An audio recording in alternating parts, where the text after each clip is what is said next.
भूषण मुर्दाबाद राजीव भूषण मुर्दाबाद वरुण गोगोई मुर्दाबाद राजीव भूषण मुर्दाबाद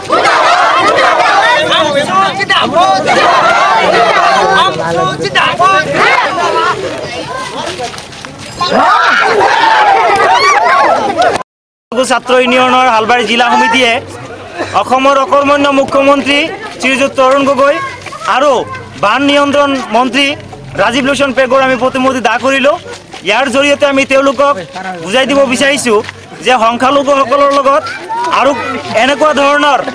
যদি তেওঁলোকে খালি ভোটৰ ৰাজনীতি কৰে তেতিয়াহ'লে আমি আৰু এই বস্তুটো আমি মানি নলওঁ আৰু ইয়াৰ পিছত আমি ভয়াৱহভাৱে তীব্ৰ গণতান্ত্ৰিক আন্দোলন আমি গঢ়ি তুলিম। আমি জনাই দিব বিচাৰিছোঁ যিসকল চৰ চাপৰি অঞ্চলত আৰু আমাৰ যি অঞ্চলবিলাকত নদীৰ ভয়াৱহ গৰাখহনীয়া চলি আছে এই গৰাখহনীয়া অতি সোনকালে তেওঁলোকে বন্ধ কৰিব লাগে। গৰাখহনীয়াত ক্ষতিগ্ৰস্ত পৰিয়ালবিলাকক উপযুক্ত সাহায্য দিব লাগে আৰু যিসকলৰ মাটি ভেটি সকলো শোষণ হৈছে তেওঁলোকক ভূমি দিব লাগে আৰু ভূমিৰ পট্টা দিব লাগে। গতিকে